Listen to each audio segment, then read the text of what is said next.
the sun, where the baobab grows, where stories rise and the harmattan blows. We gather here with hearts aglow, Niger's geeking out.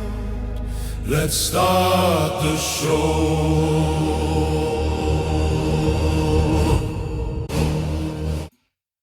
Hello and welcome to Niger's Geeking Out. This is episode 279 and it promises to be a jam-packed episode. We have a lot of content to get through. Invincible has dropped. We have new trailers for movies. We have new announcements that are dropping. It's been after a few weeks of very relative to no content in terms of TV shows, movies, and things like that. Now we are having a slew of them this week. So yes, it's going to be a long episode. But first of all, Red, how are you doing? It's been a while since we've seen you. Yeah, I went on some some grand adventures. I'm back. I conquered. Yeah. You conquered, and you're back. I conquered. I think I can claim the Anikulapo name and put it in my pocket. I don't know. I'm feeling like it, but no. But seriously, yes. I'm glad to be here. Yeah, we are glad you are back. The village people failed. Yeah. Oh, they failed big time. A long way they continue to fail. Amen. Yes. And Dapo, how are you doing? Well, I think the village in terms of the content I we think the village received, people did not feel in our case. let's just move past that. I was going to skip that entirely. I'm in a very gratuitous mood, so maybe they're asking you guys not to be greedy. So you see how you're not walking away empty-handed. No way. Yeah, we will see. We'll see. From your mouth to God's ears. It's not a tenable situation for me. No good outcomes for me. So I'm just like, yeah. Okay. So this week, like I said, we have a lot to get through very quickly, and I'll just kick this off with some announcements that we've just gotten. Wonder Man season 2. It's been officially announced by Marvel. It's up on their Twitter pages that Trevor Slattery and Simon will be coming back for season 2. Excited for this? You know what? I'm not sure. I really enjoyed the first season. Yeah. But I thought it was a one-off. Yeah? I don't know where to go from it, especially with how it ended. Yeah. Because this can no longer be the kind of, having a look to the whole world of acting and anymore. The powers will have to be activated. We have to become a superhero show. We stepped into the realm of superpower beings doing superpower things. So I don't know. I can see it go back to that route. Like now, season 1, he gets his powers. Season 2, he has the power line of maintaining his powers, but now he's trying to break the barrier of a clear superpowered person trying to make it in Hollywood. So he's not trying to be a hero. He's still trying to be an actor. But now that he has powers, the law is against him and all of that. So you think this might be some legal proceedings, him fighting the ruling of according to question discrimination against power bees, something along those lines. Okay. Something along those lines where he's still an actor, so he's still trying to get roles. Maybe his powers get outed because right now nobody knows he has powers. Yeah, but when he broke, I remember you guys when he broke, he came out in a costume. Yeah. Was he covered? Was he facially covered? That was a very dumb scene because he scrambled the cameras. Oh, he scrambled the cameras. Yeah. Okay. But anybody that knows him can connect him to that because he came. They saw him. He walked in with the other guard. Yeah. And the other guys saw him, so he can be tracked. Yeah. He can be tracked. Yeah. So we can see how they play it, and they might try to just walk back some of those things that happened at the end to have because I don't see this kind of show working without the Hollywood angle. Okay. That's a completely different show. Okay. Yeah. I'm not adverse to it. I'm just worried that I don't want it to spoil my memories of the first season. True. That's a good point. Then also, still speaking of TV news, Daredevil Born Again. Season 2 is not yet out yet, but already the director is already teasing season 3. Talk about confidence and self-assured. Yeah. Well, but did they not do similar for season 2 announcement? No, because they already filmed season 2. They filmed Remember, both. both season 1 and 2 was broken up into 2 seasons. I have seen some reviews. Yeah. About season 2 of Daredevil, but I've learned to take these things with not a pinch, a big wallop of sorts. Are the reviews positive or negative? Well, they're positive, but they're positive in a way that makes me wary. It's, the one I remember, the clear one I remember was saying that in every aspect, it's better, it's in every aspect it's way better than season 1. Okay. Now, in my mind, that's not a big bar. That's a high bar to pass. Yeah. Though I know some people loved season 1, I just thought it was bang average, if not meh. At best. Yeah. So my faith in that review, but when I now heard this news about season 3, I think is this because season 2 is good, or is this because it's just a juggernaut that you guys have put the money in and you're just going to continue to make it whether we like it or not? Let's see how it goes. Season 2 is dropping. Well, for those, we are recording this on Monday, so for those listening, it's dropping tomorrow. That is for us. So that's on Tuesday. Oh, okay. Why did I forget that? Yeah. It's tomorrow. Me too, right? Tomorrow. Daredevil Born Again. Oh, okay. Yeah. Okay. So we'll see how it goes. Hopefully it's a good show. Hopefully it exceeds season 1. But yeah. If it doesn't, that would be if it's the same level, that's still bad, yeah. That would be hard work to be worse than season 1. Yeah. That's a very hard work. Very hard work. Okay. Okay. Moving on, still on TV news, Powers is getting an animated series from Netflix and Dark Horse. So, do you guys know Powers? This is by who wrote it again? I remember the actor. Bendis. Yeah. This is a comic by Bendis. Yeah, and Michael Yvonne Umin. Why I'm talking about Umin is because I enjoy his artwork a lot. It's a very unique style. It's a very unique style of art that is different from the regular comics. It harkens to like a noir kind of story hack, and then the colors are very dark blue, red, kind of thing. Oh yeah, I like when you use the words like unique, different. You're not categorically saying it's good art. No, it's your taste may vary on this one. That's why I'm using those words. I will back up Tony on this. I think it's good art, but it's kind of odd. I remember when I first picked up the very first issue, the first time I ever read it, I was thinking, oh, okay, this is very different. So some will say basic, but literally once you get into it, the art almost becomes inseparable from that story. Yeah. So I'm fully on board with the art, and I love the art. So you think they're going to do the same arts for the animation? It is the same art for the animation. Oh, okay. I was going to say I can't almost imagine that show without that art. Yes. Yeah. Because like back to Dako's point on the art becoming the story. There are most comic books we read. The art just helps tell the story, helps facilitate the story. It's like, okay, this is like, for example, Jim Lee. Yeah. He's a great artist, but his art doesn't make the story. It's not part of it. It's not a character of itself. But like with someone like Michael Avon, you might not like the art, but the art is integral to the story. It's a whole new character. It's What Red? Have you not read Red Powers? I read Powers. Yeah. Oh, okay. Yeah. Did you like it? I liked it. I did. Okay. Yeah. So for those who haven't read Powers, it's a story following 2 detectives, non-power detectives, while they investigate superhero crimes. Yeah. So it's a police procedural story where 2 regular detectives are investigating this kind of crimes. And that's the basic premise for it. I'm worried though. Yeah? I don't know how, the art is good in it's how they're going to do animation, and I'm scared it will get, sorry, I beg your pardon, it will get a reputation for being a mystical ripoff. I just can see that happening in my mind. What ripoff? Invincible ripoff? No, it's too different. No, I agree. I agree. It's too noir. Yeah. But I can see people will not probably, what's this? Oh.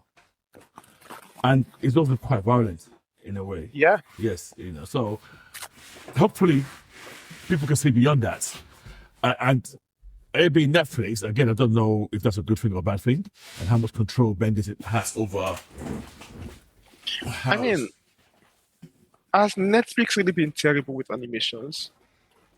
Good question. The animated project, I don't recall disliking any major Netflix like that.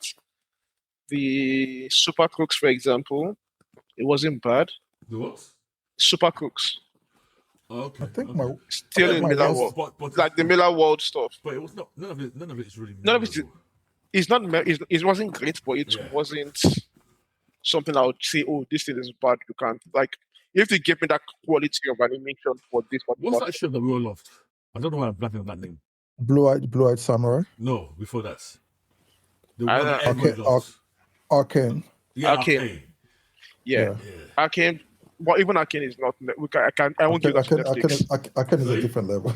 I won't give that to Netflix. It's a different level. It's different budgets. It's different Riot, studio. Okay. Yeah, Riot. Yeah. Okay.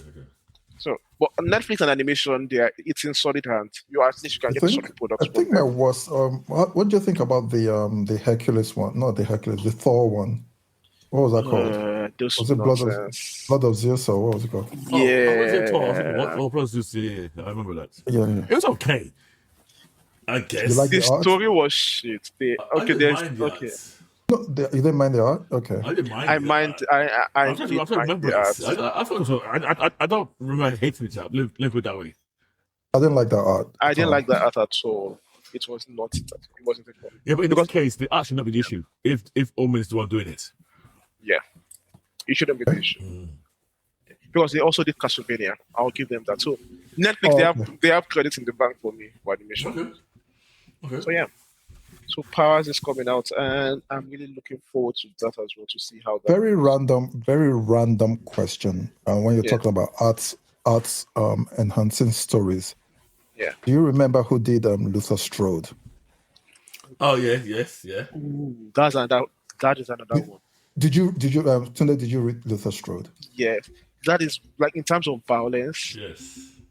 Yeah. It was also the kinetic nature of the energy, of the art. Yeah. The art was tried more.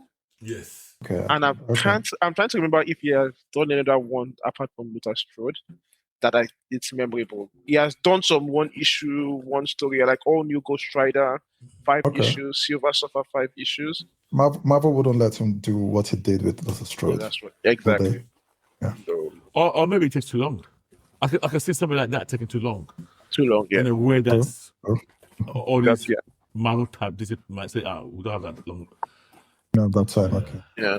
But another one for me is still, as we are on this tangent of art enhancing works, that way if you remember anyone, please bring it up. Okay. Another one for me is Deadly Class. Maybe we should do arts and for an episode. We should do an episode on art generally. On art, because for comics and superhero, art is a key component. It's a key component, especially when it helps you tell that story really well. Yeah. Well, nice job, Red. Once all this block of content goes away, we have to start listening. We just had a lot of content. This is what we should be storing down for those periods. For the lean days. But yeah, moving on from art enhancing stories, a big trailer dropped. And this is Spider-Man Brand New Day. Now, before we get to the trailer itself, I want to talk about the release strategy for this trailer. Okay. What they were doing, they were dropping like 1 second clip or a few seconds clip every hour as a countdown to dropping the big trailer. Really? Okay. I missed all of that. Yeah, I missed all of that afterwards. And a lot of fans were following up on this, like, hey, did you see this clip? Did you see that clip? And it was building up expectations for the big trailer drop. This follows a trend of pattern in Marvel for like they are really been experimenting with how they do trailers nowadays. And I think it's worth taking note of. like the nonsense they did for Doomsday. Yeah. I'm like, okay, I see you. I see what you're doing. Also, you mentioned this now. I didn't know if you realized it happened. Okay. Yeah, it's an interesting, just something to take note of in terms of how. Yeah. Okay. I'll pick something up later when we start talking about these trailers, because maybe that might factor into something I want to mention. Okay. So now, brand new day trailer has dropped. First of all, before we go into the trailer, did you guys like it? I loved it. I can't even hide my feelings. I absolutely loved it. Are you? Well, never mind. Red, are you excited about the movie? No, based on this trailer? I am, but beyond that, there's just a shout out to Spider-Man, the character. Is there anybody that hates him? You always get all these edgelords. No, there's no hate. Apart from that, he's just such a likable, lovable character, and I think they mind that well again in this trailer. Yeah, I mean, people hate the sufferhead of Peter Parker. It's that sufferhead tendency of Peter Parker. But it's the most relatable part. But it gets too much. No, I have the point I want to make. Most of the comments are welcoming. Thank God, Holland is now going to do suffering. That he's had it too easy. It's the main comments. Yes, when he's suffering, people complain about him suffering. But when he's not suffering, they say, "This is not Spider-Man. He's enjoying it." No, I think there's what's it called? There's a time where it gets too much. Like, Spider-Man suffering is normal. He's a relatable guy going through struggles and all of that. Like, when he's suffering, like a normal person is suffering. Yes. Like, he loses his girlfriend. Yeah. He's struggling to get a job. He's trying to balance his career. He can't pay rent. He can't pay rent. He's struggling to pay rent. It's like, we get it. It's a normal person suffering. But when it gets too much, like he sold his marriage to Mephisto and he's losing his memory, he becomes the head of a company and he intentionally crashes the company down for no reason. His wife comes back with one useless man, married with kids. It's like it gets too much. It stops being interesting, and now becomes gratuitous and ongoing. You're talking comics. You're talking in comics, not in comics. In comics, yeah. So while the sufferer of Superman is like, okay, our Spider-Man is like, okay, he suffers. It's relatable. We get the struggles he's going through, because almost no other superhero has those kind of struggles. They are either completely divorced from reality, either by their money, by their powers, by whatever they are going. Like, either they're a princess, they're an alien, they're a billionaire. That's called they're a god. Either Superman or Wonder Woman. But like, Batman. It's rare that you have a superhero that still has to deal with regular issues. Because even the human ones, Punisher, Daredevil, they don't deal with human issues. Punisher is just a psychopath. He did. It's not okay. Yeah. It's not it at all. So it's rare to have that kind of character, and it strikes that really well. So that's why Spider-Man still remains the most relatable. So do you didn't answer whether you like the trailer or not? I do. That. Okay, do you? Oh, I liked it. Yeah. Okay. Okay. I do. So I have questions. No, fine. I have questions. So my eldest son loved it. Okay. Absolutely loved it. He's been, kicking out about it. Then I just asked the other one, this is about 2 hours ago, just randomly, because we're talking about it, and how do you feel? It's like, it went to a rant. Yeah. He didn't like it. Yeah. I get it. And then his biggest issue was, who are all these randos he's fighting? The only person he knew was Punisher. So his beef was, there's too many randoms that he doesn't know, and who are they? And he was good. Number one. It's a very valid question, and you have to ask how long is this movie, and how are you going to pack all this? So I have a take on why all the things we saw are probably not even more than 10 minutes of the film. Everything. So if you think there's going to be montage, that's good. It won't be on no. So it won't be on that. I somewhat disagree with that because, for example, the Punisher scene, it leads to him seeing, is it Mr. Negative? No, that he's switching bodies. So let me point out the montage scenes for me. Yeah. It's really two of them. Which one? Boomerang. And what's the guy's name on the wall? And which one? Tarantula. Tarantula. I can't even pronounce it. Like the spider. Tarantula, yeah. I think those two scenes are 100% montage scenes. Okay. The only one I'm not sure, I think might be montage, might not be montage, is Scorpion. Is the Scorpion. So the Scorpion doesn't feel like a montage. Yeah, because of the actor. Yeah, it's not just the actor, the conversation there. So it feels like a climatic fight sequence that's been built up to. But again, that could be the opening scene. That could be his opening fight. Maybe. Because what we have is, I've been saying this for the last 2 days, and I don't know where I got this information from. I can't remember that it's 3 years later or something like that. 4 years later. Oh, okay, so it's 4 years later. Yeah. So all those him getting the key to the city, they all look like montage scenes for me. Yeah. So, and that's what I said to my son that, listen, I think half of these things have been montage. I hope so. The ones I don't think are montage, clearly, is, well, some people are saying Jim Gray. I think Mr. Negative. I don't know. When it seems the police were being controlled. Yeah. Someone. And someone was jumping. That feels like Mr. Negative jumping bodies, not controlled. Jumping bodies.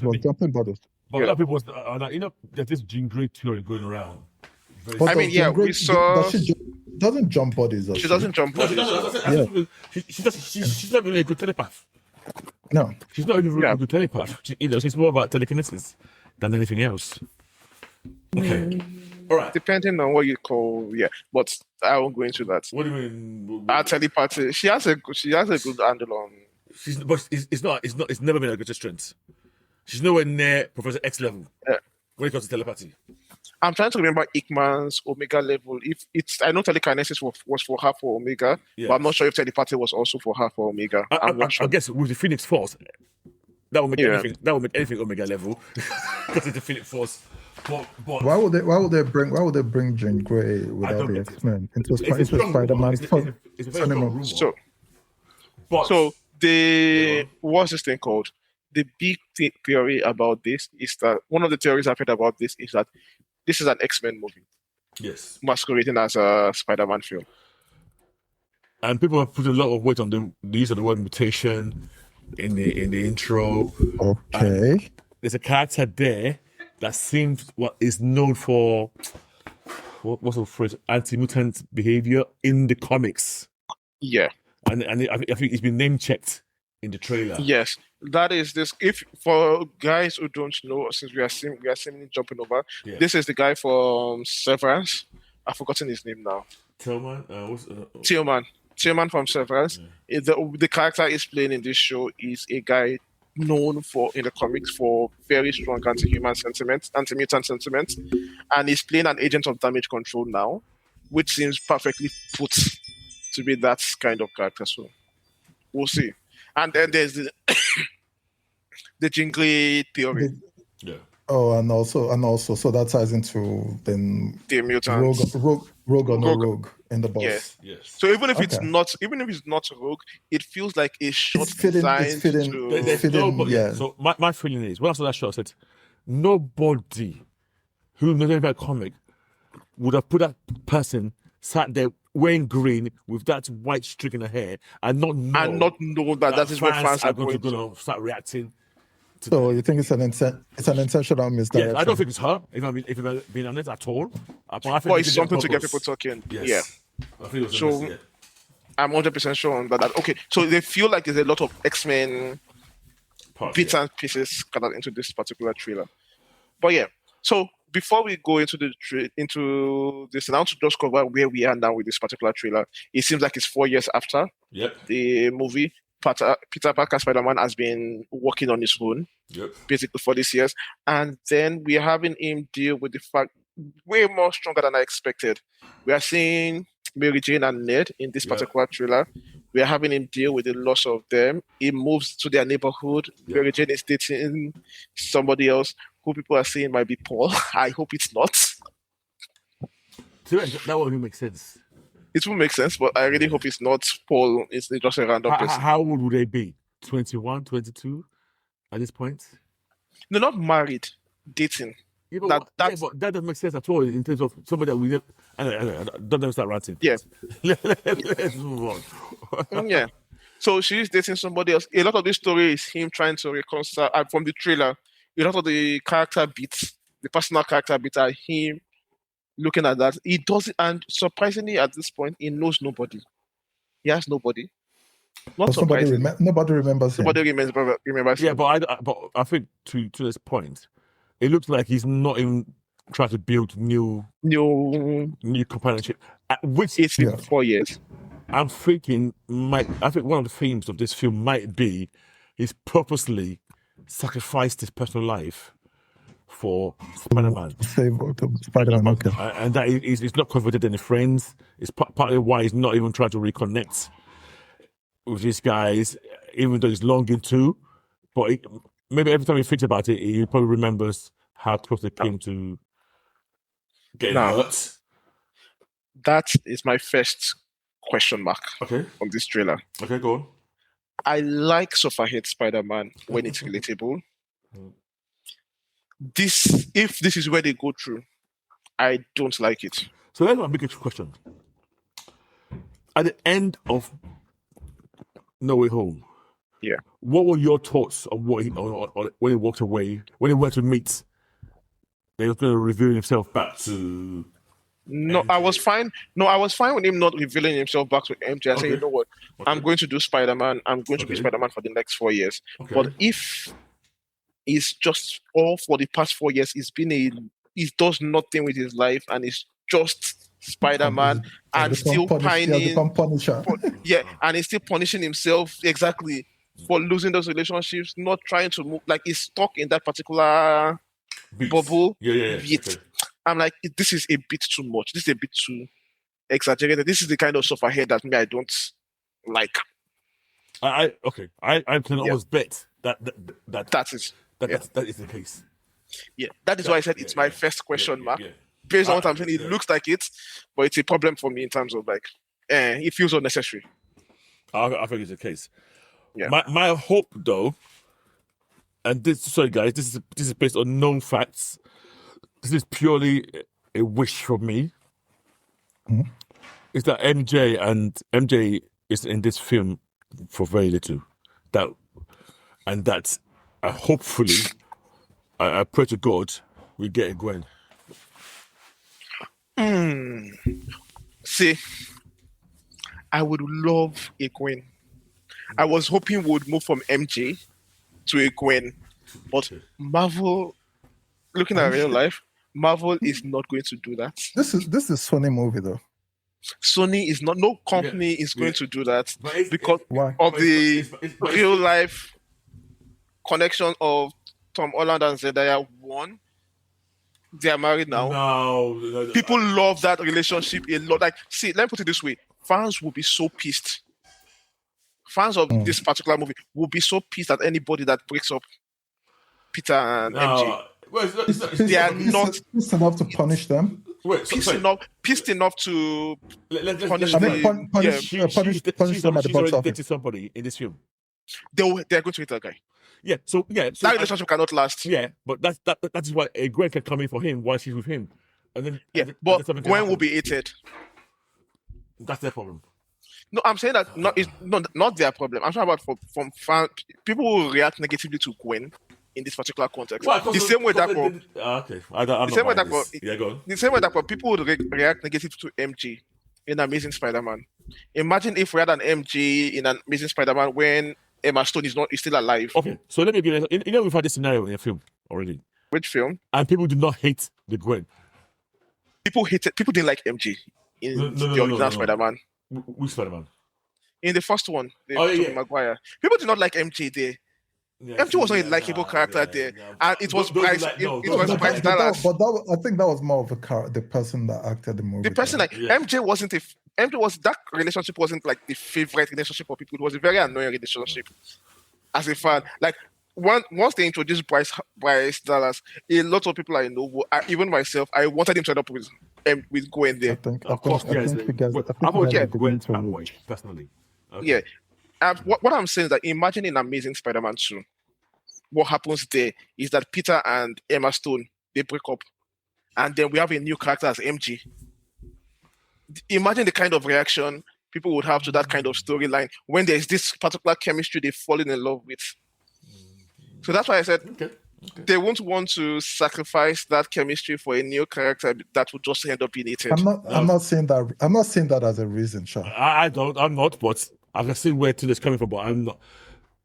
The key would be who you get to play Gwen and how she plays it, and especially if they're making that MJ's the one, getting up with all these men in his face and he's suffering in prison. Yeah, and this person help him out.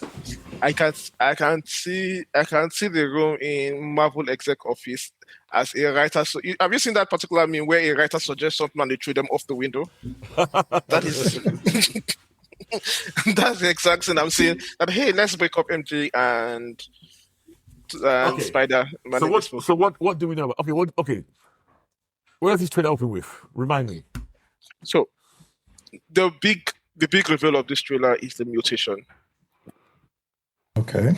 Yes, that's the big reveal of the storyline this trailer is going through. Yeah, that's true. The idea of mutation, where we see Spider-Man waking up under the what's it called? Under a window in a cocoon. In a cocoon and falling off and then using his hands to generate webs. Which is wow. Okay. Right. This was a plot point in previous movies that. Can I pause there? Yeah. So we see him come out of the cocoon. Yeah. Naked, I'm guessing. In shorts, in boxers. Was he in boxers? I believe it was in boxers. It would be in boxers. It's a PG movie. Okay. It was in boxers. He tries to use his web shooters. There's nothing there. Yeah. But then a second later, he uses his we hear something and it stops. But they don't show what he used. My question is, it's like so obvious what Will is. Why they're not showing it? I think because I was wondering why would not show this? It's so obvious. Why are you hiding this? Somebody said, and to be honest, I don't think this is the case, but it's a theory that's out there that some other spider saves him at that point. That somebody else went and saved him. His reaction wasn't like that. I agree. That's what I said. I'll give this credibility a very, very low score. But people are rich. Why they did not show the web? Because to me, every show was telling us like, no, can never been. Why are you hiding it? At what point did you see his eyes change? That was literally the trailer. In the trailer, because even in the trailer, no, it's after. Even in the trailer, for people who have missed it, the international trailers and the US trailers show something different. There are some scenes in the movie where in the international trailer, it doesn't have web shooters. In the local trailer, in the US trailer, it has web shooters. And that's in the Spider-Man costume. So they are clearly trying to confuse people, like to generate speculation on what is going on there. But it's interesting, this is the theme they are going with. I mean, it fits thematically that Spider-Man is going through an area of rebirth, but they're trying to do it with its powers because he's going to go and meet the Hulk, who is also in this trailer to talk about this. We'll talk a bit about genetic mutation, and then we are hearing, is it Ezekiel? I've forgotten his name. Well, the voice actors, Keith David. Yeah. But I'm not sure who it could be Ezekiel. It sounds very. It sounds like Ezekiel talks about would say, and Ezekiel for guys who've not. Would people know this? No, people won't know. In Madam Web, did they mention Ezekiel? We met Ezekiel. Nobody watched Madam Web. wrong reference. Yeah, but Ezekiel was in that show. Yeah. So for people who don't know Ezekiel, who is he in Spider-Man? Well, he's a. I want to say he's a spider person. He's a guy who's also got the powers of a spider, but he's almost like a guru into the whole mythos of people who get spider power. So in the comics, it became apparent that there was a mythology around people gaining powers of spiders. And this guy was a guru about, he knew the history in and out of it. And at one point, he took Peter Parker under his wing.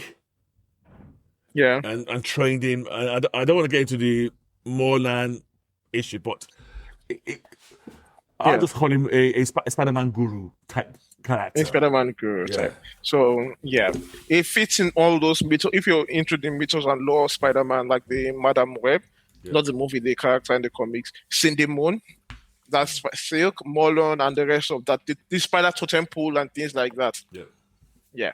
That's when you go deep into the lore of Spider-Man. But yeah, it might be him, it might not be him, but they talk of evolution, the 3 cycles of the spider. Yes. This tend to fit what we expect from someone like Ezekiel. Yeah. So, yeah. So, I want to take it back as we talk about this in order. So, in the trailer, when we first started, is up in the sky with a mask of creep and not pervin or no, what's that word you use when you're just training somebody without them knowing? Stalking. So basically, stalking is X and net or social media and following the light. Fine. We then see him get into some fracas with Frank Castle. Yeah. And he seems very familiar with Frank Castle, to my view. So they've had a few clashes over the years. Yeah. The intervening years. There's a montage of other villains he's fighting, and if you know Scorpion, we saw a character in Homecoming. Was it Homecoming we saw? In the first one, Homecoming. Yeah. So we saw a criminal who got arrested in the end, and he went to jail. And the actor is well known. He's playing Scorpion. So we've seen him in full armor in the trailer fighting Spider-Man. We see glimpses of other characters that people from the college might know, like Boomerang. Yeah. I can't pronounce this word. I always want to say Tarantino. Tarantula. Yeah, Tarantula. We see him. We see recreations of certain comic covers, Then we start, and this is very exciting. We see him. I think it's 2 different scenes where he's fighting ninjas. Yeah. Ninjas that wear red. And I think we're all on board that this is the group called The Hand. Yep. That's yeah. And they have to be. Well, yes. I mean, to me, it makes. I can't believe you can't have ninjas in New York in red and it's not being The Hand. It would be stupid. We've seen them in Daredevil, the Netflix show, I believe. Some of the best scenes for me, some of the best scenes in this trailer were the ones with The Hand. With The Hand, him going to meet them and where he's jumping down towards them, the kind of like jumping up. Yeah. Again, I've seen some over analysis of that scene, claiming there's somebody else in that picture. I saw that. Yeah. Saw an analysis that they did the same thing in No Way Home. Yeah. No Way Home. They did. Yeah. It was No Way Home. They did that. Yeah. So they say that people are saying it's happening again. If there's somebody else in that scene, to me, it's got to be Daredevil. And Charlie Cox already gave a non-denial. He's actually come out and said. He said it's not going to be, but if I'm going to be, then I wouldn't tell you, so I could be lying. And Gotcha. Yeah. Yeah. So I love that. I love that shot. But in the first scene with The Hand, and I think at this point he's already mutated because we see. When I say mutating, his power seems to be increasing. I think there's one scene where his power sense is like super. Even when he was sitting on the girder, and sitting upside down, I think he was already mutated there. Is it me or did he look really, really buff? Oh well, the actor, looks seriously buff. Now, whether that's just 4 years of activity, I don't know. Or whether, I don't know. Yeah, I don't know. know. Or as you said, whether it is the mutation. But I think when there's one, you can see the Spider says it's getting beyond his control at one point. At one point, he does his normal way, flings himself, and he went way too far, crashed through some water tower that you guys have. I think you guys in America have to be a roof. Then his eyes went black in one scene. Yeah. Now, my question is he mutated naturally, or did his visit to Hawk need to then try something to make it worse? Because in the comics, you're aware of this in the comics, and apparently, somebody told me that they did in the cartoon show as well. I did not know that. The whole man spider storyline, where he mutates into a full blown spider, like. I don't watch that cartoon. Yeah. Yeah, so I don't want those legs. No, so in the comics, I hated the fact that those arms came out, like the extra. Yeah, it just doesn't. It never sat right with me. I hope they go to a point, but they don't go that far with him actually growing extra limbs, because I think it would just look stupid. Personally, I think it's going to.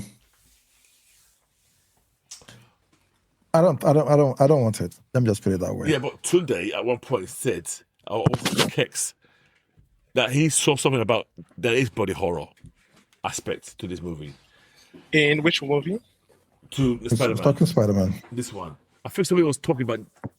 Was this Spider-Man we're talking about? Oh, okay. Maybe I've mixed it. Oh, and maybe I don't know if you heard what I was saying earlier today.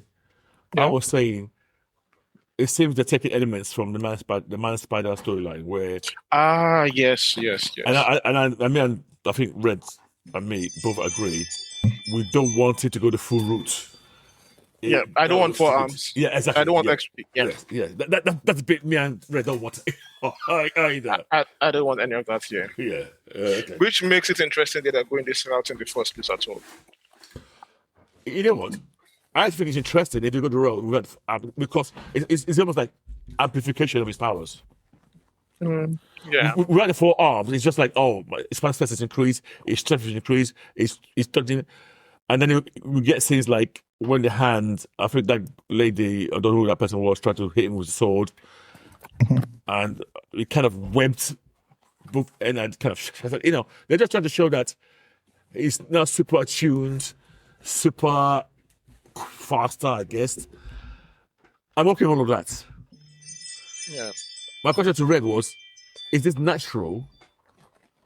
Or did he visit to Hawk or Bruce Banner? Let me call him Bruce Banner. Isn't he visiting Bruce Banner because of this? That's what he said.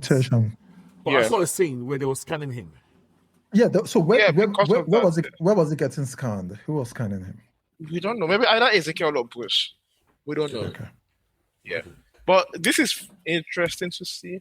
I really hope they nail this movie in 2 ways. The emotional part of the movie, I already have question marks. The X-Men part of the movie sounds like it should be interesting, but it feels like too much for a Spider-Man movie. Especially with, for me, it's not even about the amount of villains he's fighting, of the amount of stories they are juggling. Their juggling is in his personal transformation. They are juggling the relationship, rebuilding the lost relationships. They are juggling the X-Men. They are juggling all these characters who are going to show up. Montage or no? It's a lot. It's a lot. But here's the funny thing: we don't even know this trailer doesn't really let you know who the main villain is. We don't still know what the villain is. Yes. Yeah. Yeah. Because I think it's the Mission Negative. Yes. Where the body was jumping. I think that's the person. Could be. So we really don't know where they are going with this particular story, how they are transforming Spider-Man in this, but they have a lot to do. And I think I see someone once said something that they wish they'd move this MJ meet-up to the next movie, like this MJ storyline to the next movie, and have this movie deal with him living without them, how he lives without them, his new relationships without them, and maybe at the end try to connect them back in, but like let this movie be about that. Because now we have to get caught up on his 4 years alone. And then I think that 4 years alone, I think they're just gonna skip through it. Man. Oh yeah, but I'm talking about in his character growth. I mentioned it earlier that I don't want him to be stuck on that particular beat for 4 years. That's just incredibly sad. Okay. Yeah. Right. So I've got so before we, what do you want to say about this trailer? Yeah. I'm trying to think. And I'm gonna say this. I'm gonna put this out there, and then you guys can knock me down if you think I'm being too much here. I think this is the best Spider-Man trailer I've ever seen. No. Okay, which one was better? No. Garfield, which one? Yeah, this is not even the last one. What's it called? Homecoming. No Way Home. I love No Way Home. I think this is better than that. No Way Home, because of the rumors were already hearing and the characters. I still think, to me, this blows out No Way Home. In terms of in terms of excitement, I was more excited for No Way Home than I was for this. Okay. By far. Red? I'm not sure. I don't think so. No, okay. Not the best. No, even the Garfield first Amazing Spider-Man movie. I'm trying to remember the trailer. Either the first one or the second. I know because the web swinging was wow. Yeah, those were fine. But to be honest, even all the way back to Maguire, I can really tell you now, Spider-Man trailers have never really blown me out of the water. The closest was No Way Home, and for a different reason entirely. But this one, I was proper excited. I've never been this excited for a trailer, if I'm being honest. It's Spider-Man trailer, let me put it that way. Really? Yes. Okay. Serious. I'm asking you guys, that's why I said I'll put it out there. But I've never really Amazing Spider-Man for me. Yeah, but I'm watching the trailer. Who am I seeing? Like the Electro trailer, with the music and everything, I was like, okay, Jamie Foxx is playing Electro. Where they were playing, not techno, dub. What was it? What they played? I remember that. Like dubstep, electronic. Didn't excite me one bit. Didn't excite. Okay. Yeah. Okay. But I'm watching this trailer. I'm seeing Punisher. I'm seeing the Hand. This has really got me excited. I won't lie. Like everything you are saying is actually part of the thing that I'm very excited for. Yeah. And I guess that's where I feel like my son, he did it. That's the reason why he didn't like it. But yeah, this is my favorite trailer. I want to talk about Spider-Man the character. I'm gonna make another bold statement here. I don't think it's a bold statement personally. I think it's a fact, but I know certain people will kick off about this. Somebody's already rolling his eyes. In his corner. I don't care. Go for it. If it's a bold statement, no shall I. Spider-Man is the most popular superhero on planet Earth. Bold. Popular. More popular than Superman. Yes. It's bold, but it's wrong. It's not wrong. Yeah, I'm not sure. I believe that. He makes the most money as well of any superhero on this planet. That's a fact. You could go and check it. He's the most recognizable, even than this data, of all superheroes. I mean, the gap between him and Superman and Batman is not bad, but he is the most recognizable of all superheroes as well. Most recognizable over Superman. Yes, over Superman.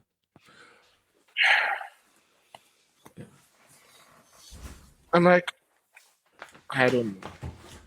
I've got my chest out, and I'm making these statements. Yeah, I don't have the strength to argue with the statement. I'm like, I don't have that energy right now. My research. Well, question for the listeners: is Spider-Man the most popular superhero? I want people to come for me on this. I know there's only two superheroes that can bring. It's Batman and Superman. You can't bring anybody else. Yeah. So Superman is a failure in terms of sales and box office and big all failure. of that. Are we talking? No. When you say popular, what does popular mean? So, Define. to me, there's a few facets. Because popularity means known. Right. So popularity means known, and also known and liked.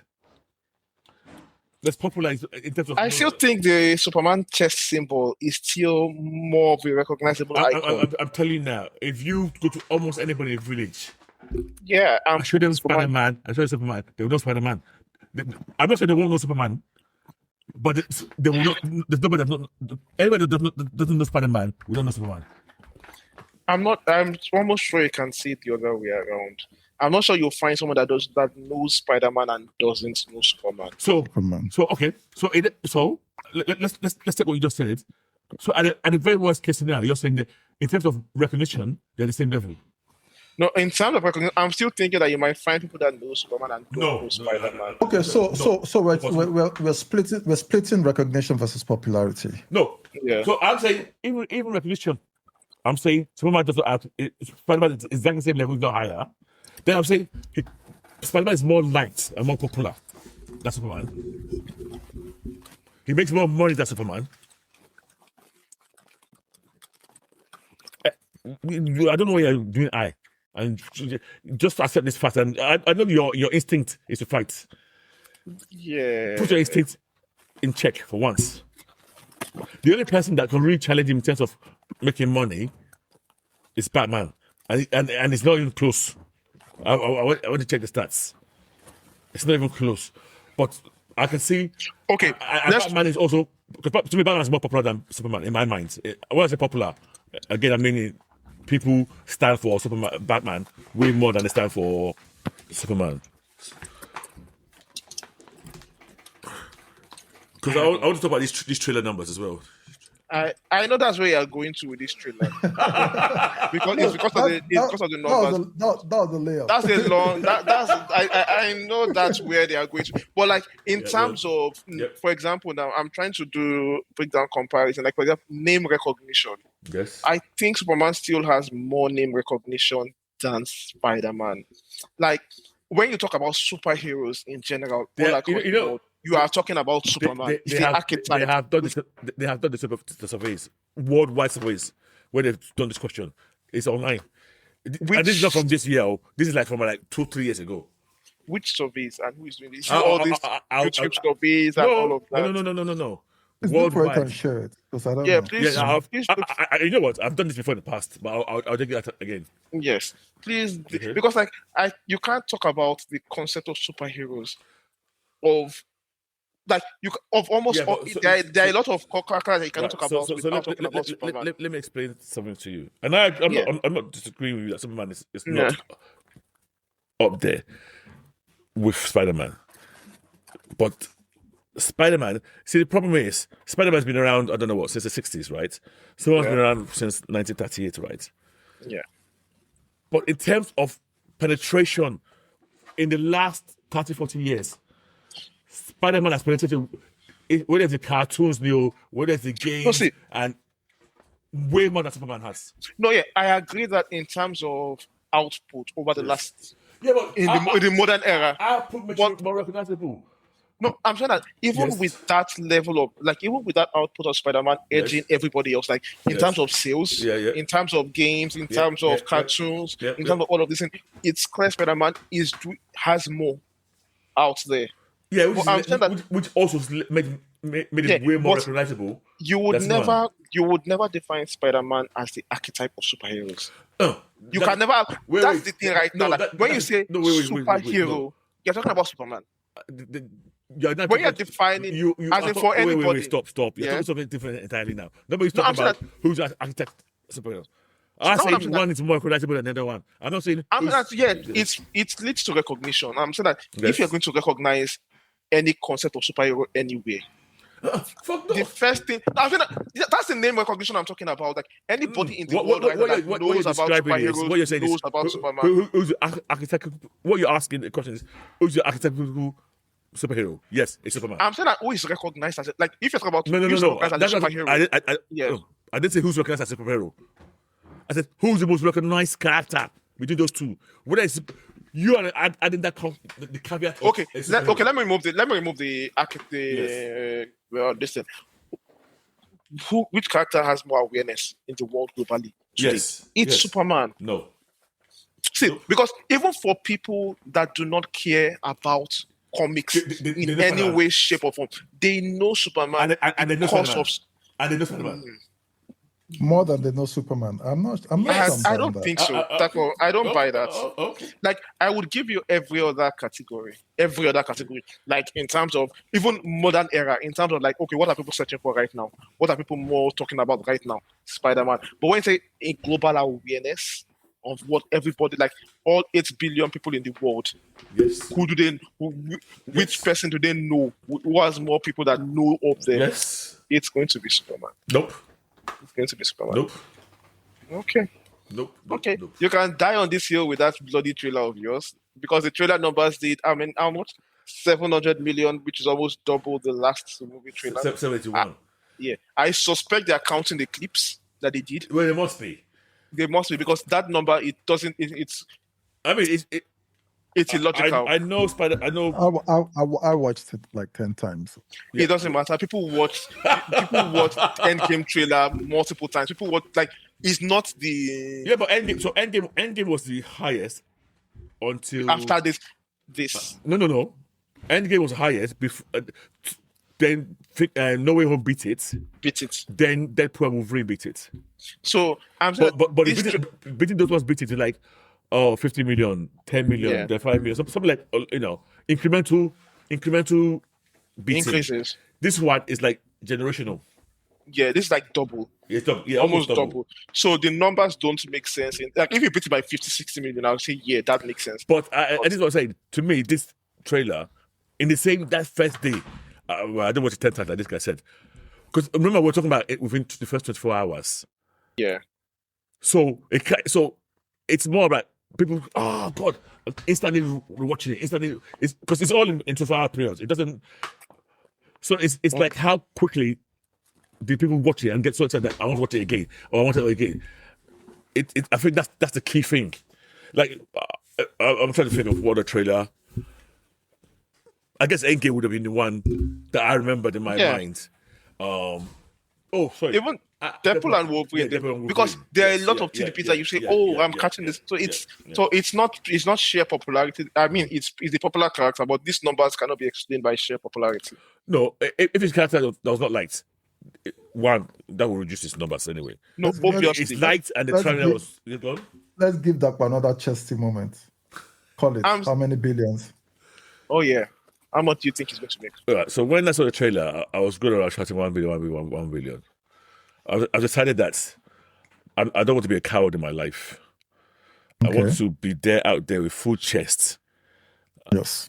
I'm calling 2 billion. Thunder fire anybody. Are you willing to bet on this? I'm calling 2 billion. Whether you want, I'm calling 2 billion. Are you willing to bet? We'll wait for Kex. We'll wait for Kex on the bet. No. Since that mind has gone, or he has off pant already, so it's a good time to catch him before his brain calms down. No. Are you willing to bet on this? Sorry? He's ready. No, you know what? Last time around, when you guys caught me with us, you removed my enjoyment because you started making me stressed over the numbers. I want to enjoy this. This is 2 billion. I want to enjoy my 2 billion when it lands. You will enjoy your 2 billion. You will enjoy your 2 billion when you win the bet, and you enjoy it. What did the bet? What would I get from this that can make me enjoy it? Standard shot before shut up. I can tell you that any day. I mean, then you're not losing on anything. Yeah. Exactly. So what do you think? What? It's not going to make 2 billion. So what's your prediction? My prediction is going to be 1.5 at most. Okay. There's a K-leg that could stop it, if I'm honest, and that's June. Because it's coming out on the same. It's coming out on the same day as June. Yes, so that's an issue. Same day as June, and nobody's watching for each other right now. And June, apparently, I've been made to understand that June has locked in IMAX. All the IMAXs for this. So they're guessing Dune is getting the IMAX. Yes. And if you've seen the trailer of Dune, it's going to be people are going to lock in for Dune. So can I say something now? Yeah. I've not seen that trailer. You just reminded me now. I know you came out. I was going to watch it. Yeah. Go watch the trailer and go see why it's a valid competition to this movie. Yeah, but it makes no sense for both films to do this. This is studio being studio. Either they're trying to recreate what's it called, which doesn't make sense because it's the same crowd that's going to watch Dune that is going to watch. There's a lot so you cannot. Yes. You cannot recreate Barbenheimer. Yeah, it's going to be cannibalization. So they want someone. There should have been at least 3 weeks gap between these two films. Yeah, it's too big for. Yeah. They are both too big movies for this. But yeah, so that's what I'm saying. It's not 2 billion based on current trajectories, based on this trailer, based on everything. It's not a 2 billion movie. 2 billion. Therefore, place your bet on this. 2 billion, mate. Put your money where your mouth is. I said 2 billion. 1.2 for me. Yeah, I'm even being very. Yeah, I'm even being very. Yeah. I'm even being very generous. 1.5. Because I'm saying 1.5 because Deadpool and Wolverine made 1.3 or so. How much did No Way Home make? What? How much did No Way Home make? No Way Home almost make 2 billion. Yes, it did. Oh, okay, sorry. It did. But 1.8. Let me double check that. I think it made 1.8, 1.9. It made 1.9. You know that thing was nostalgia excavation, not just mining. Mining. They dug deep for that. Yeah. And remember that 1 billion of that 1.9 was from international audiences, which has not been looking favorable to superhero movies. Because we've lost China. Well. But we've lost China. You know what's going to happen? I can almost guarantee you this film will show China. Marvel has not gotten China in a long time. No, but you see, forget Marvel. I think they can. This is what I say. The same films they will just allow. Spider-Man will be allowed. So Spider-Man is not the same as Big Blue representing America. That's I think the image is different. I don't know. So and even more likely, except for head Spider-Man, they'll be happy to show except for heads. That's been oppressed by his country's poor capitalistic policies. Okay, let's move on. We still have Invincible. Yeah. Okay. Yes. So that's Spider-Man. Let us know what your box office. We have to rate the trailer. Okay, rate the trailer. That for 5 over 5, Abby. No. Easy. You know, I never give 5 over 5. I don't think I've ever given any trailer 5 over 5. Are you serious? Yeah. You're not giving anything 5 over 5. I think the highest I will ever go. I don't give movies 10 over 10 now, even generally. I feel it's those people that always take their mark for God. Because it's better. There's no room to move. I'll give this a 4.5 easily. Okay. Red? Trailer, based on trailer, just trailer 4. Okay. I'll go lower, 3.7. So people listening, you can clearly see some people whose hearts does not exist. They have a soulless gap where their heart should be. You can watch this trailer and be given 3.7. You might as well just give up. That's above a 7. It gets an 8. That will recalibrate your scores, please. Right. Please. But that will come. Audience, please. Come and convince Dako to bet. He's making a lot of noise about 2 billion here right now. Yes, he should put his money where his mouth is. I want to collect money from Dako. I mean, since he's in a mood to give out, he should give out money, please. But yeah. But okay, so that's it for Spider-Man. Yes. We are really looking forward to that. Now, moving on to Invincible. The first 3 episodes dropped. Yes.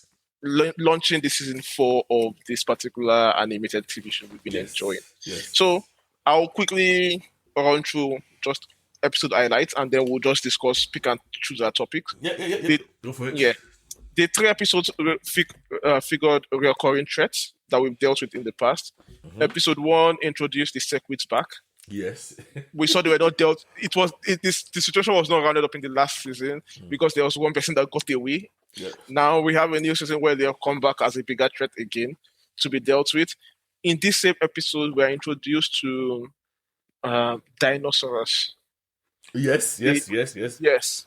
A character I want you guys to keep. If you are not read the comics, keep an eye on this particular character. It's an interesting character. He's even made even worse here. He's the Thanos, basically a Thanos kind of character. Well, he was in episode 2, right? Was episode 2, episode 1. Oh, okay. It was the first fight. It was in the first fight that Invincible had. It was the first person he thought he was going to kill. Yeah. Okay. So he's an interesting character that wants to destroy the world, that was happy with all the destruction that happened, and angry with Invincible saving people because he wants to basically do the Thanos thing, reduce people to have enough population control. Okay. Basically. And then we have this issue with Oliver and Mark, where Mark is trying to get him to do more superhero stuff, and Oliver was like, I'm tired, I want to play games. It's so funny. A recurring, yeah. It's so funny that season before, Oliver wanted to be out there all the time. They're not doing the job, he's not fed up. It's typical kid behavior. Yeah, very. I want a dog. I want a dog. I want a dog. You give them a dog, and then in the end, the dad ends up wanting all the workings of the dog. Yeah, because it's like it's a job. It's not exciting. It's now a job. I don't want to be. I want to have fun. It's become routine. Yeah. For him, yes. Yeah. And to be fair, he's a kid. He's exhausted. Constantly going out to fight, it gets exhausted. It needs a downtime. So there's that one for episode 1 with all the personal characters going on behind them. I think Mark is dating Eve, and he's going to go and meet her dad and all of that. And Eve's powers are on the fritz. Let's use that phrase, on the fritz. Okay. Yeah. Episode 2 takes us to the Viltrumite Empire. So we get the backstory. Yeah. The key moment, episode 1, you didn't mention talk about it now. Or you want to come back? Which to one? Which one? The punch of episode 1, the key moment, the ending moment. The squid. Wait, the squid. Oh yes. So episode 1. Sorry, the main storyline in episode 1 was Mark is losing it. It's slowly coming. Was it losing it? What would you do? He's losing it in terms of like the level-headedness and control you need for those situations. Mark is getting closer and closer to the point where he wants to kill villains to put them down. But what would you do if this threat keeps coming back and you have one chance moment to take care of it once and for all? That is the question. So for the last episode, for the ending scene, most likely the same thing. Yes. Okay. Because I didn't fault it. No. I had absolutely no problems with it. Yeah. That's the kind of scene we've all seen in many movies where these people hesitate and we're screaming, just do it, and in the last. So in terms of what he did, I got no issue with it. The only issue for him was that he had a second. Maybe if he waited a second, they now kind of put it there that maybe if you had waited a second, we could have saved that guy. Gotten there. But maybe if you had waited a second, the shield could have overloaded. Exactly. But you're risking the whole world, humanity, versus this one person. Something I've always got angry with, like Star Trek and people doing. So yes, I don't know quite what happened. But I get why people don't like the people in that universe don't like him doing that. Because you know what? Sorry. I didn't buy it as well. I didn't buy Cecil's attitude to that. Because to be honest, I think that was a reason. I thought, hey, mate, if you kill somebody like too early, fine. I thought the guy went into almost the last second. And he still hesitated. And even when he did it, he was not happy that he did it. I still think those are all healthy things. But these are things that, throughout the episode, Mark had come close to killing somebody before. For someone like Cecil, he's seen this particular pattern, he's seen who he comes from, he's seen someone that technically doesn't work for him, technically he doesn't have a way to control, becoming more comfortable with taking out threats. So it's not even about whether this threat was valid to take out. It's about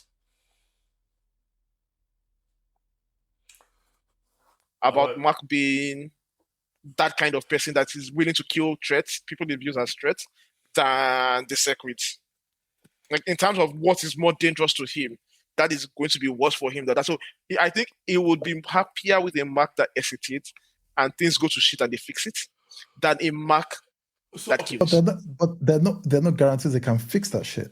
I'm saying that this threat the secrets represent in terms of what they can do versus what Mark would do if Mark goes bad. I'm like, He's not saying. I remember what Cecil said. He's not saying that, hey, don't kill. He's saying, don't be the one making that decision to kill. let me make it for you. Cicero wants control.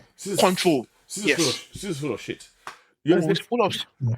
Absolutely. Last season when you say you need to end this guy, you need to end that guy, you need to do this, and now you're trying to act like it's not to me. It's not loose cannon. You're just worried that he's doing it of his own back now, versus when you were the one. That is the loose cannon. That is the loose cannon. That's a loose cannon. It's not a loose cannon. It's a loose cannon because if the cannon doesn't belong to Cecil, it's a loose cannon. Yeah. It's point of view anyway. I agree with what you're saying, but to me, I got no issue with how Mark is at the moment. Yeah, I'm more worried about his what's it called? Oliver.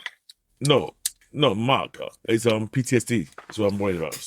Yeah. Okay. So he's still dealing with that as well, but yeah. So Mark killing and Mark not killing because Mark wanted to kill dinosaurs, and because no. You see, again, to me, and because I've seen your people say this as well. I was like, no, he didn't. He was trying. He was trying to punch another dinosaur, and at the last minute he realized he was a human, and he paused, and he was. And he hesitated. He was He wanted to.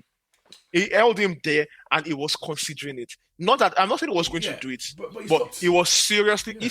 I'm not blaming. I'm not saying Mark is at fault or anything here. Okay. But I'm saying that in that moment, Mark was considering it that. Wait, if I just punch this guy, and I kill him, this guy would never threaten anybody again. And all of this is coming from Angstrom. Yeah. From season before. Yeah. I let Angstrom leave, and Angstrom came back to threaten me. Now, if this guy not just threaten me, it's the Armstrong caused mayhem. Mayhem. Angstrom brought all these invincible clones in my world and almost killed everybody. Broke his mom's arm. Abandoned me, if not for future people that can come and rescue me from wherever. So it's like, I get it. Mark is at that particular edge, and if he's at that edge, if you're in Cecil's position, you really don't want to see him taking actions that tip him over to the other side. Because this is a kid that doesn't listen to anybody. That you have nobody he listens to in your circle. So you're really hoping that you can guide him away from those actions. So I get that. Okay. That's the thrust of episode 1, dealing with that particular mind frame of Mark. Yeah. And episode 2, we take a break and we go to the Viltrumite Empire. We see you see the world that gave birth to Omni-Man. Yeah. You see how that's very unsustainable culture actually is built. Where we met the grandparents, where they beat them, where they beat him. Unsustainable. Interesting. It is on that world. Why is it unsustainable?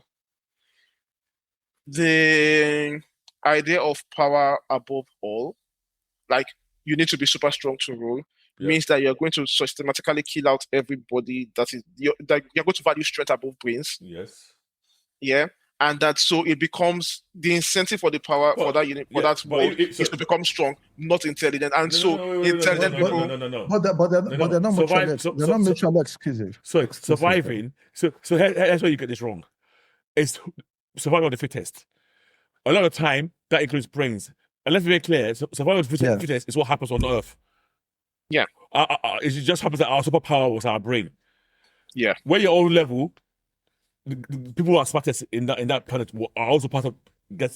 So what I'm saying is that in that planet, because what they emphasize is physical strength above all. We will emphasize intelligence and ingenuity above all. It means that their level of we don't. I'm sure that. Okay. Yeah, but I was going to say, even for them, physical strength and brains are not mutually exclusive. You can have both, and having both actually takes you to the top. Because now you have two strong people. How do you have to outwit the other strong guy? You have to outwit them. Yeah, to win. Yeah. So what I'm saying is that, how do I put it this way? Remember when they were doing that school bit? If you're not sharp enough to answer the questions, that's another reason why you could die. It was going to squeeze that kid's brain. Yeah. You know what? I was praying that they don't do it. Because I thought he was going to do it. It's funny. I thought they won't do this. A white guy who's hand on a black girl's head, a kid. No, they're not going to do it. I just said, even this show can't go that far. but then the hand started squeezing. Yeah. And then because it's for me, it's like why back to the unsustainability. It's like if you keep on emphasizing strength as the dominant quality, that is who would naturally rise to the top, the strongest. The physically strongest people. I think at 3 billion people, it's sustainable. When they're just 50, then it's not. Yes. Yeah. It becomes a problem. It was sustainable when they had billions. Yeah, billions. I think systematically, you're that 4 billion. Let's say it gets to 6 billion. You do another purge. You come back down to 4 billion. I think that's sustainable. In a way, it's how we used to be killing ourselves. All those Kublai Khan. But we didn't. But all of these things, for example, in modern Earth history, all of these societies, what changed them from what made them last longer beyond the survival of strength is when they turn to civilization rules. So they start with expansion. It allows you to expand very quickly, strength. But once you expand quickly, it's no longer the soldiers that are on top. It's now the bureaucrats. Yeah. The time these things fail is when they stop doing that. Every empire, once they start expanding and they settle down to, we're not being warfare, it's already heading towards the fall of those empires. In decline. It happens with Britain. It's what happens to America. I know it's what people don't like hearing that, but that's what happens. That's literally what happens. Because when I was watching that show, these are things I should not be saying out loud. Please. And then don't. Then do. I was looking at that society, right? And I was trying to do a thought exercise. Obviously, by the standards of our culture, of where we are now, those people are evil. Yeah? But evil is subjective. They're only evil from our point of view. And there's a projection of our morals on those people on that society.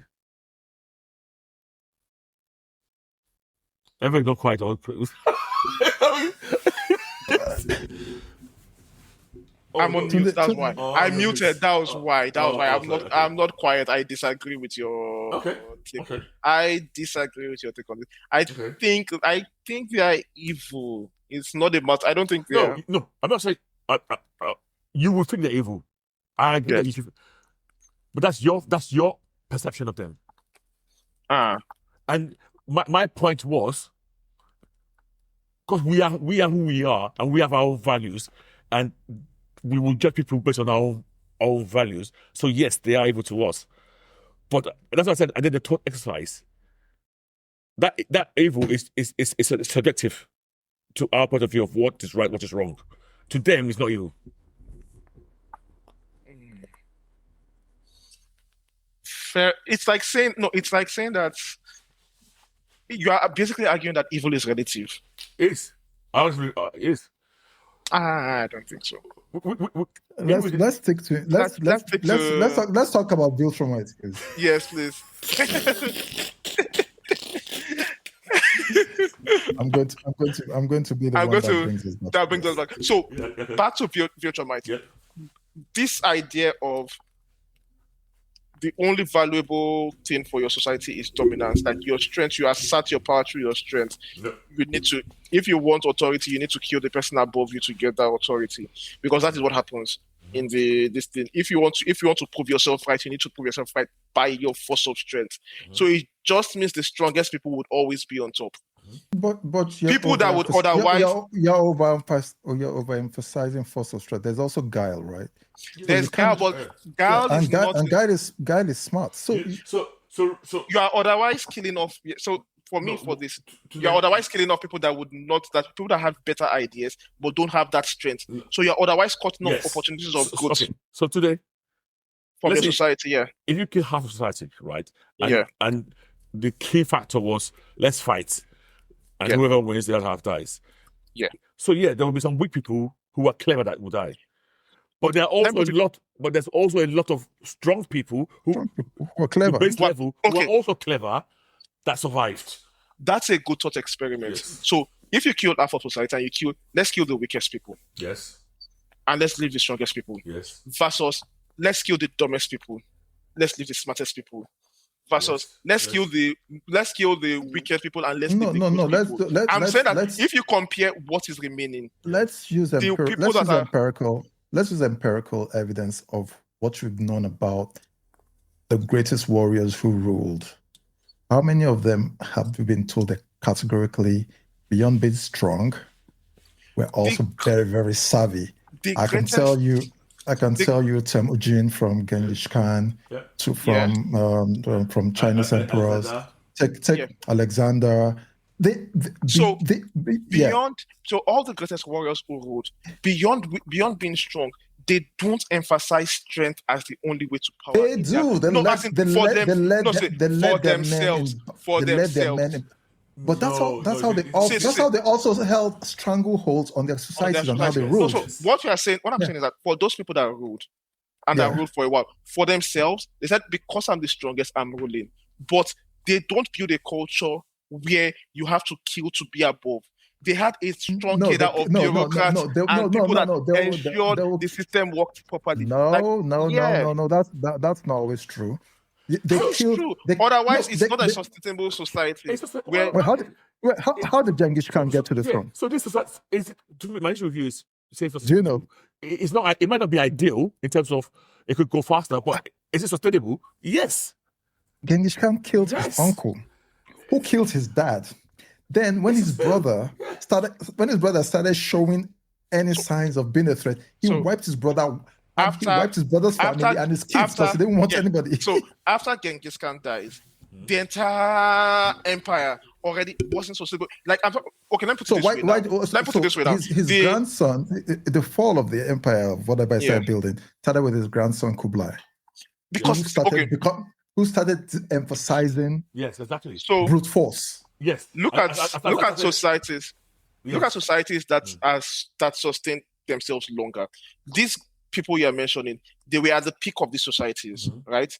They got to that level. I'm saying that you can get to that particular level with this particular strategy, but this particular strategy cannot keep your society together long term. But you know what happens? Yeah. It's when they stop doing what they're doing. When they stop doing what got them there. Becoming civilized and that's but look at societies that stay long term. The Roman Empire. Why did they fall? Roman Empire was brutal as fuck. They were brutal as fuck, but it wasn't. So there's a difference between. I'm not talking about being good or anything.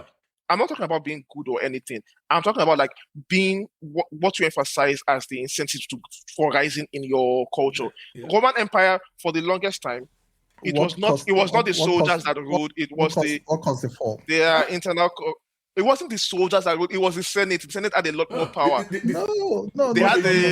Senate used the force of arms to rule. It was the fact that you have clever people. Roman is the power and strength of Roman, and how they went out, raided, killed, went war and fight, and it's what sustained the entire empire. The moment you start using force of arms, you are confused. What I'm saying is that I think you are build from my. You are conflating the part where, for example, in the Roman Empire, for you to become this state, there are some laws you need to obey. Yeah. You can't just walk in as your personal person. Yeah. Walk in and say, I'm going to kill this person and I'm taking the Viltrumite Empire tends to behave. It's not your personal strength that determines your place in society. There are rules for that. Yeah. So it's not a society where, depending on how strong you are, you can become the emperor of the world. Yeah. So that's where I'm saying that you need to walk the levers of power. But if it is a society that is constantly dependent on how strong you personally are, it's why, take for example, this useless Wakandan culture of anybody that challenges the king becomes the king. That's like one of the dumbest way to rule, because you are going to get a dumb person that is super strong that takes over power. So the reason why I disagree with that, and we're talking about a fictional company. The idea was that their god decided. That's the winner. That is because you're right. If it was just purely random, let's just fight and you will get. And to me, there are concepts that were like that. Yeah. But what I'm saying is, it's just, I don't, it's not being sustainable in terms of the society falling apart. No. Now, the question I had, and I think maybe Tunde was touching on that, is prior to the infection. So we see them getting infected with, obviously, actually, no, I've asked my own question. Because I was going to say, prior to the infection, were they reading other civilizations? But I just remember. Yes. Everybody working for them were non-Viltrumites. Yeah. So, but anyway, moving away from that, we have a sequence that I liked the tragedy of the fall in a way that I really enjoyed. Of like what the disease did to that society. You like that? You enjoyed it? I enjoyed watching it. Not that, so let me put it this way, not that I liked what happened though, but I like that they were able to depict that the way they depicted, the way it looks like, the way it was, okay, this was actually a tragedy that was happening. I've worried for you, this man. No, I'm not saying it was a good thing that happened. I'm saying I enjoyed the movie sequence. That normally you don't see the fall of the empire depicted in a. I like the fact that they were brave enough to show the scale. Show the scale of that happening. Show that this is a tragedy. This is not a good thing that happened. What this guy did is not something some people are happy about it, but it's not something. Right. So you said that good thing that happened. I don't know why I'm getting it today. Yeah.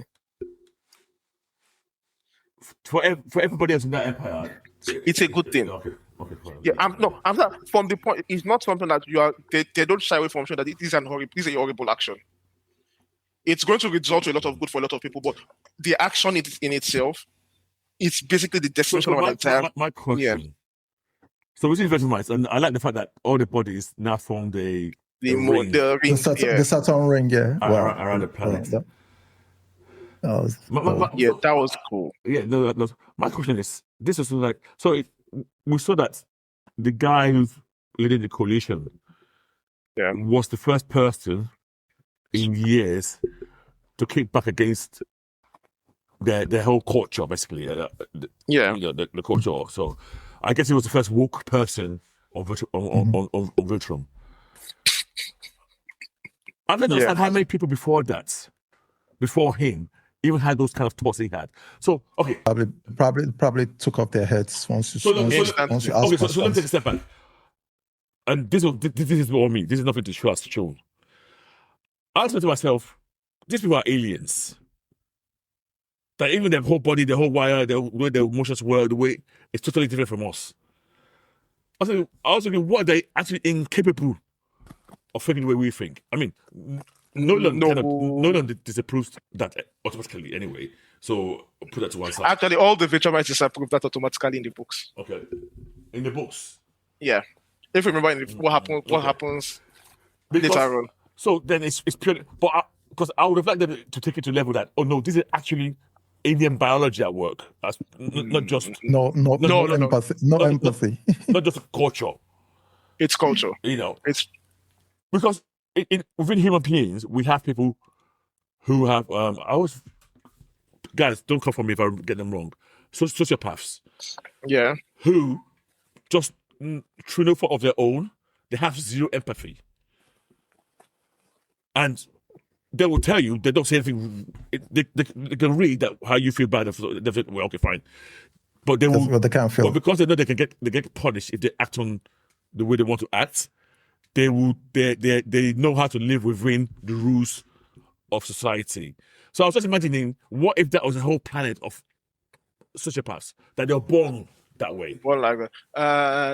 Thankfully, the comic went a different route. Okay. Yes. They are not social. It's a culture. Like they make it very clear. Watching that in the comic that with I won't say the parents, the birthday gift. I don't know what you want to call that. What is it? You're coming of age day. Yeah, sorry. The coming of age day. Beat down. Day. How far do they take that? I mean, to be fair. I think you have to either be able to withstand it or you die. And when the granddad stopped the mom so upset? What? Because the dad stopped her from finishing the job. No, she wasn't going to kill him. She was going But he begged. Yeah. He shouldn't have begged, right? Was that what he meant? I can't remember. If she was raised his annoyed, hands, and the guy stepped in. I don't know. I never got what happened there. But it's not the only society, even on earth, that they do, like, there's a ritual part of the way they beat you up for you to be a man. Yeah, but not to that level now, surely. Not to that level. I don't know about that level, but yeah. Well, I mean, the Spartans had a very weird training procedure. Yes, Spartans kind of work. The one thing that made me laugh now, when they were fighting, and Nolan punched his mom, and that's the body of the mom was going towards. Yeah, mom was coming, just swiped her away from that was cold. Yeah, that's cold. Like Coach But I did not understand her anger at the end. I really did not understand. But I guess you guys are saying that was disappointment in. He was disappointed. I don't know what triggered it, but it was disappointment. Yeah. Okay. And then she felt the dad was cuddling the boy, and I'm like, what? So, but she did not die, right? She died. They all died. The father. Okay. We didn't see her. Because we didn't see her. We saw the body of the dead of the father, but we didn't see her. Father. Oh. So my question is, if you're Nolan and you find who did this, do you agree that he did the whole universe a favor, or you're taking him out? I'm taking him out. If Nolan found this guy before season 1, no, he's taking him out. He's taking him out. But now, this guy's already having a crisis of conscience. Yeah. Even now, I'm taking him out. I don't know. I think I'm taking him out. I can't, regardless of the crisis of conscience, I can't forgive. I can't forgive. It depends on the level of the crisis of conscience you have. Let me give you a scenario. Right? Nigeria suddenly invades, Benin Republic. Yeah. And we brutally start doing all sorts of heinous crimes towards them.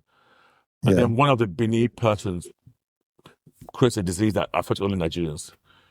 All the Nigerians, and I lose my family, and I see him. Your family will kill his family.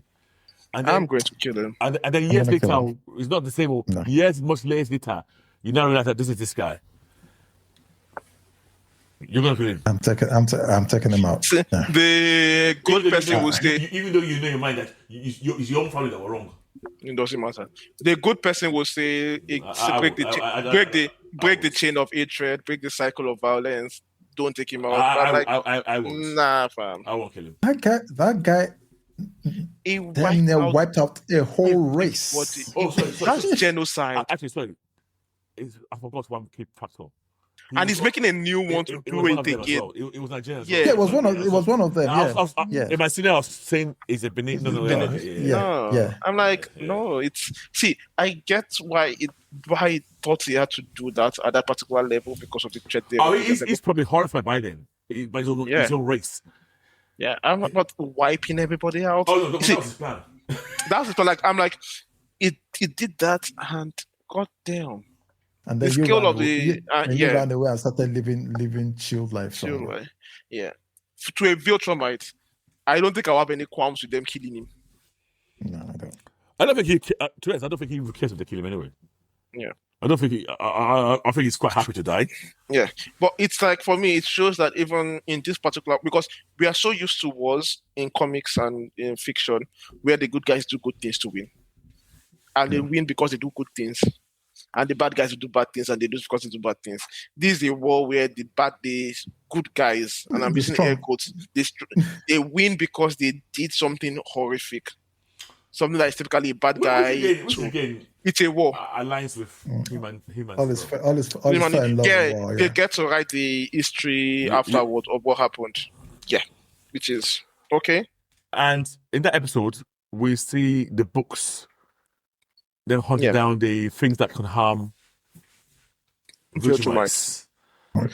So they talk on what were they again? Remind me who Battle Beast?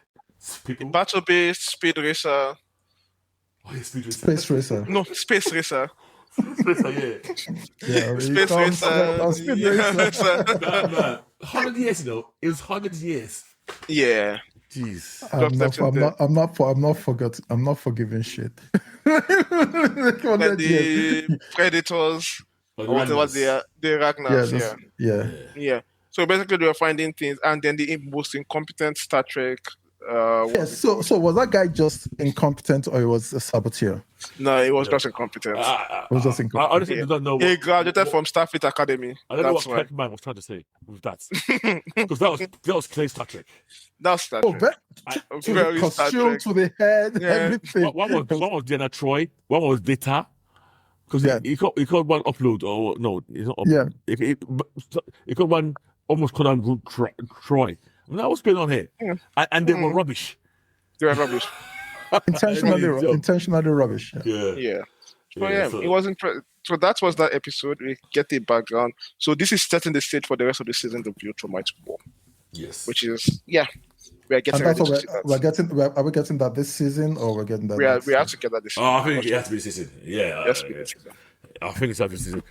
I think by episode 5, it will start. We should be getting to it. Yeah. So we've already gone past. We're already at 3. So this is 3. Yeah. By the way, guys, I don't know when is the episode or the next episode where I think I know the reason why he's losing the powers. Oh, it's the next episode. It's the next episode, guys. Okay. So the next episode, we get back to regular Mark and Human actions. Yep. Where he's dealing with. There are 2 storylines going on. We get back to the very street level gang doing their street level gang thing, and I'm very bored with these guys at this point. Honestly, Machine Head, the Rock guy, the Dragon guy. I love that whole sequence. That part. You love the sequence? Yeah, that Magneto wannabe trying to take out. I like the whole sequence. Okay, that sequence was nice. But I mean, like, their whole storyline where the guy tries to get the Graysons to fight his battles for him, and then they are trying to maneuver who is going to be in charge of the what's it called, the underground crime world. And I'm like, you guys, we just came from space. You guys don't matter. You're way too small potatoes in this scheme of things. But yeah, so that particular storyline is happening. We find out why Eve is losing her powers. She's getting pregnant, and then the big storyline, the big battle this season is the fight. I mean, this episode is the return of the aliens, the Flaxians. The Flaxians. So if you don't remember, the Flaxians are the aliens that they live in a time-deleted world that time moves faster than our own Earth. And so anytime they invade, time goes faster in their world and it goes on our world. So they have time to prep very well for the next invasion. 100 of years might have passed on their world before a few years pass on ours. And they prep really well for that and they come back. So they're back again, this time with tools to fight against Omni-Man. Because Omni-Man was the last big threat that destroyed their world the last time. So they've rebuilt and they've come back with tools to be able to fight Omni-Man and tools to prevent them aging. And so the Invincible and all these Guardians. Yeah, I don't want to call them like minions. This is like just call them Guardians. No, they are not Guardians. They're just useless. Give them their name now. That's what they're called. Why are you vexing? No, it's not vexing. It's like the difference in power level is like it's too much. But yeah, so they all coming together. They fight the Flaxians. They throw them back into they look like they are winning the war. And then Robot goes into that particular other world to see, and he immediately he understands the level of threat these people represent. Yeah. This battle, we are barely winning it now. If we don't do something about it now, we are not going to win the next one.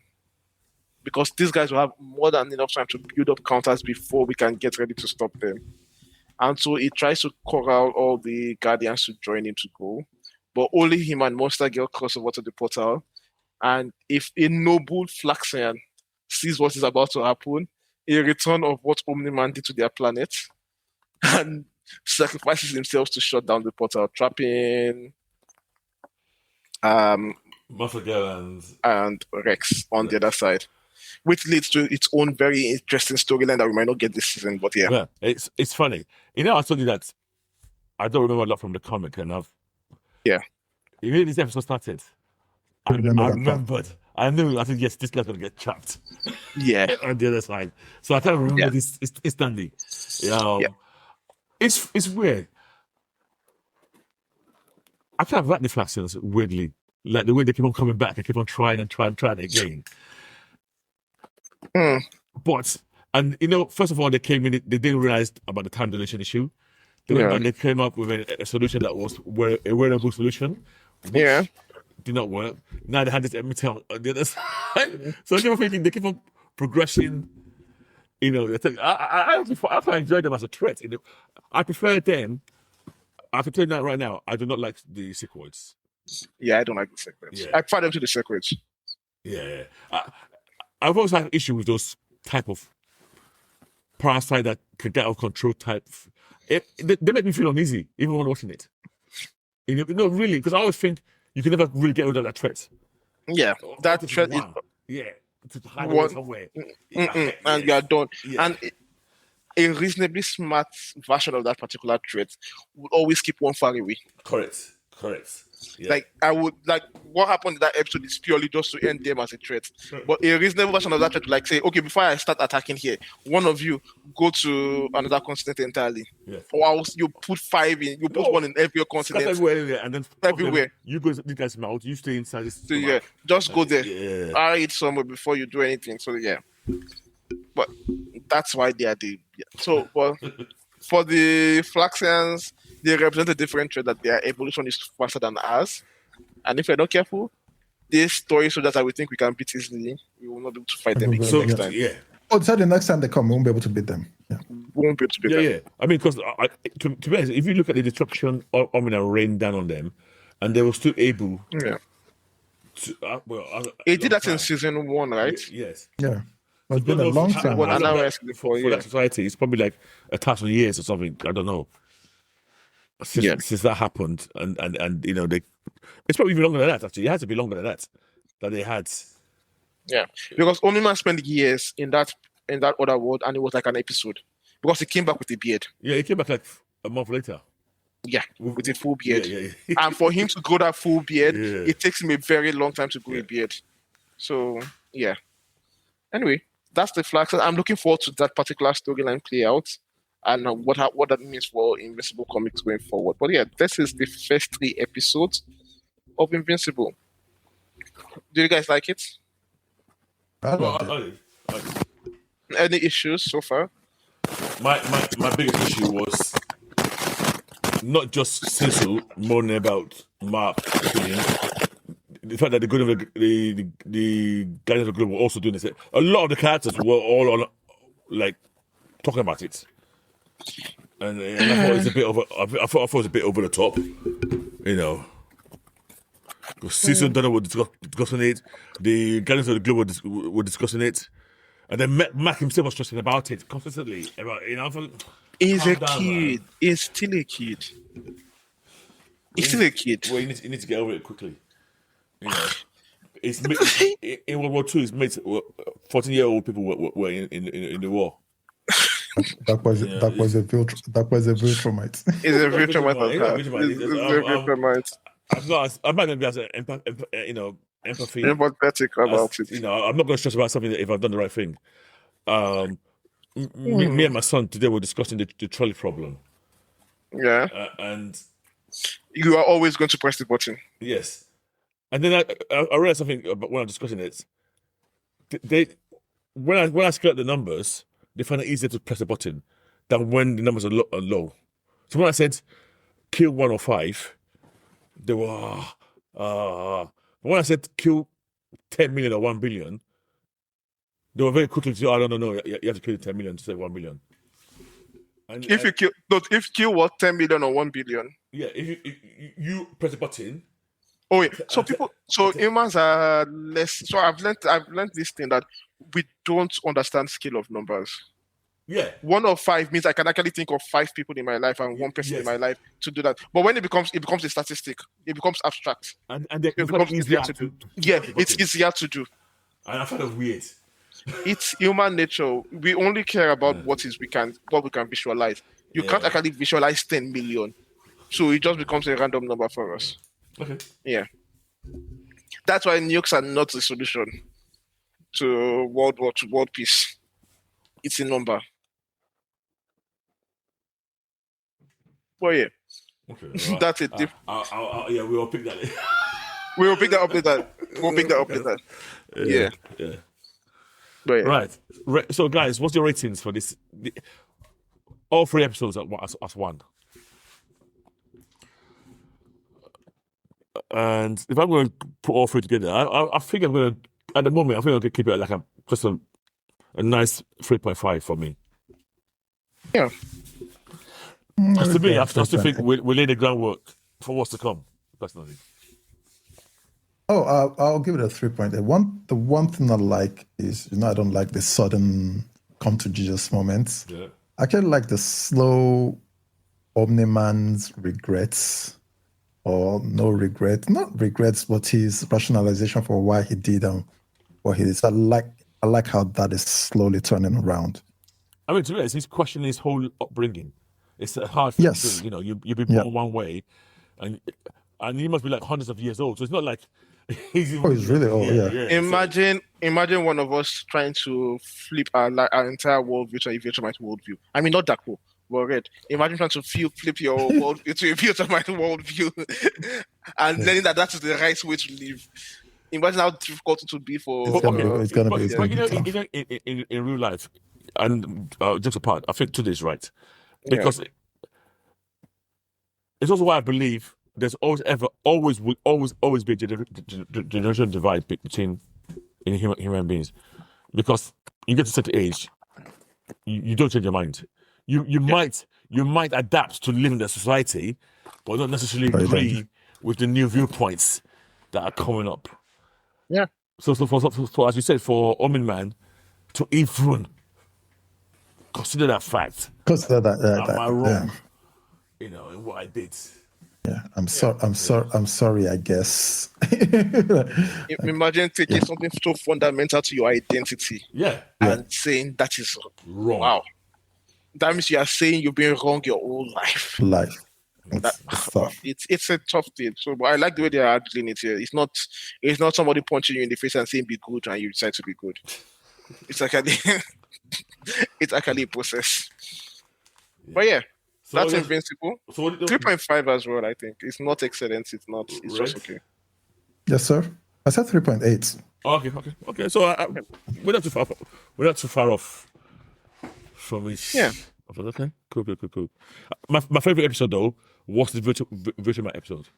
Yeah. That was my favorite. The music in that opening bit, top notch. Top notch episode for me as well. Okay. So that's a long episode. This is a long episode. Yeah. But welcome back. This is Niger's Geeking Out. Let us know what you think about the first 3 episodes. Let us know what you think about Spider-Man trailer. And make sure you catch on Daredevil Born Again this evening. Or this morning.